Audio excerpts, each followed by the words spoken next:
Hey peeps, welcome to another video. Today it is part 4 of the Swoon Carter messenger bag sew along. So today we're going to be constructing the lining and putting our bag together. So let's get started. Okay, so the very first thing that it would like us to do for the lining is work with our zipper tabs. So these are the 1 inch by 2 inch pieces, and it wants us to fold the short raw ends into the middle by 1/2 inch so that they butt up to each other, and then fold it in half again so that it's 1 inch wide and then 1/2 inch deep, and we're going to be fitting those over our all-purpose zip. So I am going this is going to be really tricky. So we've got to trim the zipper tape from one end of the zipper so it extends past the zipper stop by 1/2 inch. Slide the tab into the zipper tape so the two folds are butting up against the zipper stop, and pin. Top stitch along the two 1 inch ends about 1/8 of an inch from the edge. Repeat and sew remaining zipper tab to the other end of zipper. The zipper with tabs should be 8 inches long, so that's important. So we're going to have 7 inches of zip and then 1 inch of zipper tab either end. So I'm going to get the first bit done and then I'll show you how I've managed it. So I've got my first end done and I've put it up against my ruler,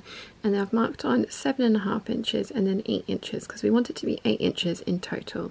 So I need to chop off all this excess zipper, making sure that I've got my zipper pull in the usable zipper tape that I'm going to be finishing off with the other zipper tab on this end. So I've done my 7.5 inch mark so that I know where I'm supposed to be folding my tab over to, and then the 8 inch mark is where I'm going to cut. So as I say, the important thing is to make sure that my zipper pull is inside of this tape here, not up here when I cut. Ask me how I know. So to give me a fighting chance of having this behave itself, I've just run some stitches backwards and forwards over the zipper tape between those two marks that I've made so that I can now trim off this excess, and fingers crossed these ends will stay together so that it will fit into my remaining zipper tab nicely. Wish me luck. That worked really well. So we have a finished zip that measures, oops, just over 8 inches, but yeah, no, it measured 8 inches if I put it correctly against the tape measure.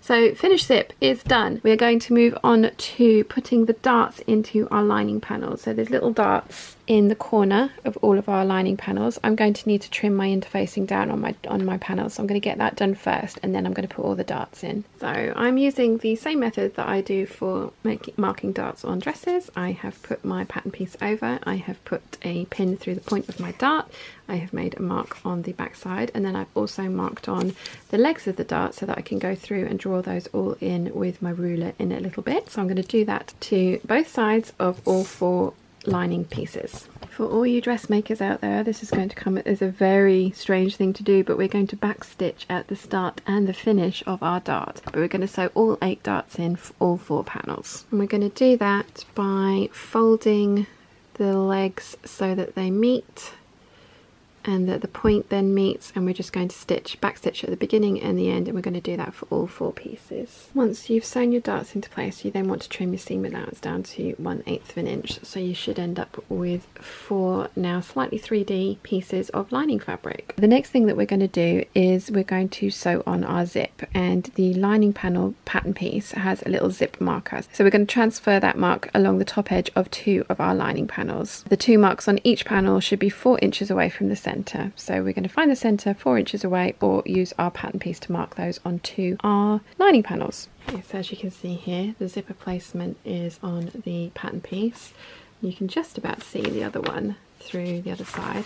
So I've marked those onto 2 of my lining pieces. Then we're going to pin the zipper right side down to the right side of a lining panel, matching the long edge of the zipper to the top raw edge of the lining panel. The zipper should be centered with the tabs matching the placement marks. So along the matched edge only at 1/4 of an inch seam allowance, starting and stopping at the ends of the tabs. Got my zipper pinned right side down, and right side down means that the zipper tab is facing down. This is the wrong side of the zip where you can't see the zipper pull. So I've got it centered in the 8 inch mark, and I'm going to sew along that top edge at 1/4 of an inch from zipper tab to zipper tab. I have my regular zipper foot on. I've got my needle moved over to the right, which will allow me to sew at 1/4 of an inch. I'm going to get this sewn when I get to the zipper pull. I'm going to keep my needle down, raise my foot up, move the pull back so that I can have a straight line of stitching down to the other tab. Okay, so the next thing we're going to do is pin pocket panel to lining panel, right sides together, matching top notched edge of the pocket panel to the top edge of the lining panel.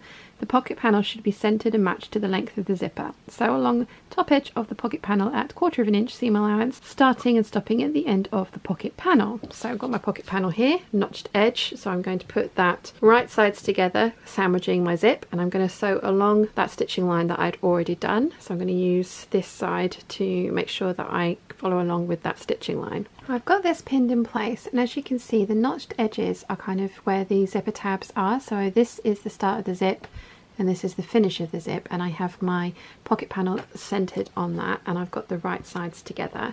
So I'm going to flip this over and I'm going to use this stitching line to stitch at 1/4 inch so that I am nice and accurate. Okay, so I have sewn from the notched edge to the notched edge. The next thing I want to do is flip both panels wrong sides together away from the zipper, top stitch along the seam about 1/8 inch for 8 inches along the zipper and tabs. So I have flipped them, so the pocket panel and the lining piece, so that they are wrong sides together, and I have pressed both edges, and I am now going to top stitch along from this zipper tab to this zipper tab 1/8 inch away, just to make sure that everything lies nice and flatly. I think, yeah, you can just about see it there, but the top stitching is in place. So we're going to repeat all of those processes with the second lining panel that we've marked the zipper placement onto. So I have the wrong side of my zipper facing up, so the right side of the zipper is facing the right side of the lining. I've got it centered from tab to tab within the marks that I've made, so I'm going to sew that at 1/4 inch. So I now have my second lining, pocket lining, lined up with the notched edge so that you can see the tab on both sides. So I'm going to flip that over and use this as a stitching guide and stitch from tab to tab, so get that in place. I folded the lining and the pocket so they're wrong sides together, and then I'm going to top stitch in the same manner that I did here from tab to tab. So the next step is pin the pocket panels right sides together, matching 3 raw edges. Sew along the matched edges at 1/2 inch seam allowance, starting and stopping closely to the zipper as you can. Trim seam allowance down to 1/4 inch. Be careful not to sew through lining panels. So I have my 2 lining panels up and out of the way, and I have the 3 raw edges of my zipper pinned. We're not going to be able to get right up to the zip, but we're going to get as close as we can. Now I'm going to probably end up having to start around about here because of the way my presser foot will not want to go over this bulk, but what I'm going to do is sew all the way around and as close to this edge as I can, flip the work over, and then come at this from the opposite direction so that I can close that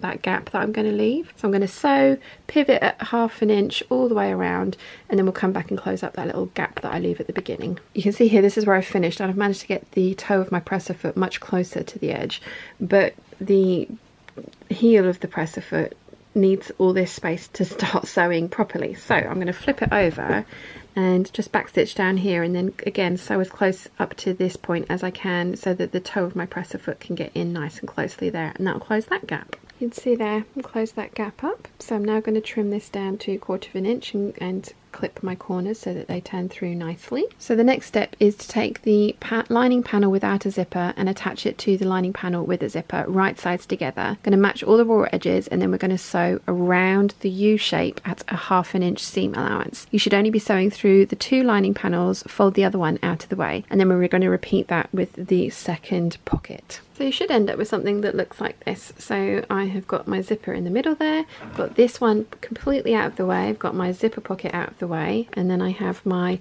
lining panel without the zipper attached to it pinned around the U or the long raw edge. And I'm going to sew that 1/2 inch all the way around, and then repeat for this side. So my lining now looks like this. I have the zipper in the middle and then the 2 lining pockets here. I have drawn on a line at 1/2 inch down because we need to fold over this edge by 1/4 inch, and if I draw a line 1/2 inch down, that will give me a nice accurate point to meet that edge up to. The other side is going to be slightly easier because we've got the zipper pocket in there, so it's naturally wanting to fold over by 1/4 inch already. So we're going to need to go and press that the whole way around. We also need to trim down our seam allowances to just over 1/8 inch the whole way around. Okay, so my seam allowance is all trimmed down and my top edge is all nicely pressed under by 1/4 inch on both sides. This pocket piece here naturally wants to make this side turn under by 1/4 inch, so you just need to kind of finish that off around this edge. So we are going to line our bag. The pattern would like us to mark 2 marks, and they are 1 1/4 inches in from the edge of each of the side panels. So I've done that there and there, and you want to do that for both sides. We're then going to take our lining and drop it into our bag. So the bag has the right side out, and we're going to be having wrong side to wrong side. So lining, wrong side to bag, wrong side. We're going to match the side seams of the lining with the side seams of our bag here. We need to pin from here to the other seam and do the same for the front, and we need to have turned our bag over by 1/2 inch to where our fleece is here. So we're going to turn that under, and then we're going to match everything up and pin it or clip it into place. I'm only going to pin or clip one side in at a time because these clips are prone to move, and I don't want to do all that work over this side and for stuff to move out of place. So I have got the first one pinned into place. We're going to start from the mark that we made 1 1/4 inches in from the side panel, and we want to top stitch from here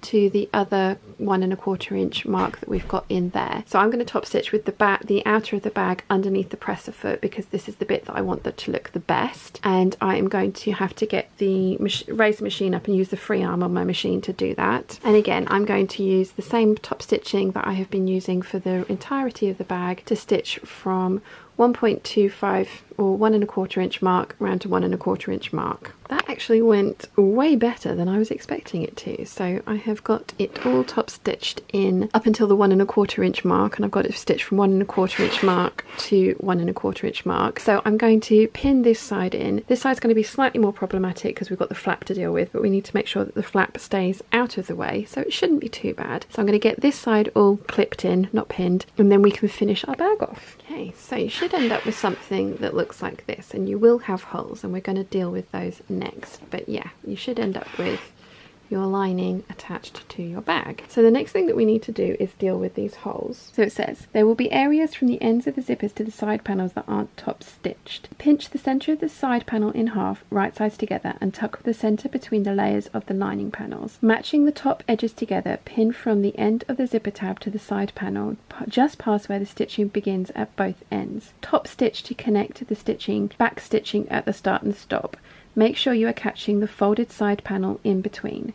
Repeat to finish the top stitching on the other end of your bag. So I'm going to do that, and I'll show you what it looks like. So as you can see here, I have pinched in the side panel so that the right sides are together, and then I've pinned it to the zipper panel, and we need to sew from this line of top stitching to this part here to secure this into place. Now I might actually end up riveting this as well. I watched somebody's video the other day, and they just said they'd wish they'd riveted through this as well to make sure that it stayed really in place. So this is what we're starting with, and you're kind of pushing this piece into the center and pinching it all nice and flat. Now you are going to need your free arm to sew this. I'm going to change over from my edge stitch foot to my regular foot so that I can get in and stitch along these pieces here, and then I think I will add some rivets. Okay, so you really are going to have to kind of smoosh your bag to get this bit under the presser foot. You want to make sure that you are sewing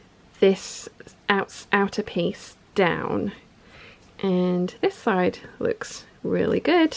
This side is not perfect, but I'm very happy with that. So I'm now going to repeat that on the other side, and as I mentioned, I am going to put a rivet through this part here so it catches this here, just to reinforce this area. And again, this isn't something that the pattern calls for, but I just, having watched somebody's video about this bag and kind of looking at it now, I think that a rivet there would be a good plan, and it's going to look nice. So I'm going to repeat for this side. Wish me luck. If you have any questions at all, please let me know in the comment section down below, and I will do my best to answer them for you. I absolutely love this bag. I have already bought the hardware kit in both silver or nickel and rainbow to make 2 more. This one I decided to make all in this vinyl because I wanted to see what it would look like. I wanted to give it a try, and I really love it, but I would also like to try it with the flap and the front and the back body of the bag being in a fabric. I have some amazing tweed that I got from the knitting and stitching show that would work really well with this vinyl, because I have some of this vinyl left, and this vinyl looks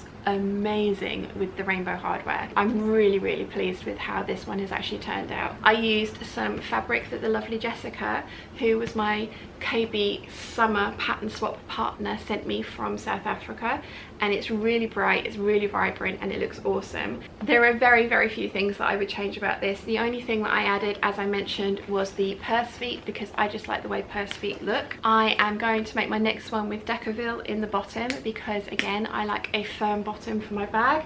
Having said that, this bag does stay in this kind of position. I do like it. I have, as I say, been using this as my day-to-day bag for the last couple of weeks since I made it. It's a great bag. It would be very easy to size this up if you would like this to be a little bit bigger. Just print your pattern pieces at a slightly larger scale, and then for any of the other pieces that you need to work out, you need to increase it by the same percentage. I haven't done that as yet, but I definitely can see myself making a slightly larger version of this. The shoulder strap comes in the pattern at 24 inches long, and I actually made mine 30 inches long, and I'm really glad that I did, because I do like a longer strap, and then also getting it over my shoulder when I have a big coat on. I have found it's much easier like this, rather than if it was shorter it would be right up here. Although I have found myself carrying it by the top handle quite a lot, and it's just held with magnets at the bottom, and they hold it really well, and then even when you open it, it does have a tendency to go forward, but nothing falls out. I haven't had that problem with this at all, although as any of you who use NCWs will know that that is something to consider. All in all, it's a fabulous bag. I highly recommend it, and I really hope you've enjoyed the sew along. As ever, if you have any questions, let me know in the comment section down below, and I will do my best to answer them for you. I really hope you've enjoyed this video. If you have, please give it a thumbs up. If you haven't yet, please subscribe, and I'll see you again very soon. Bye!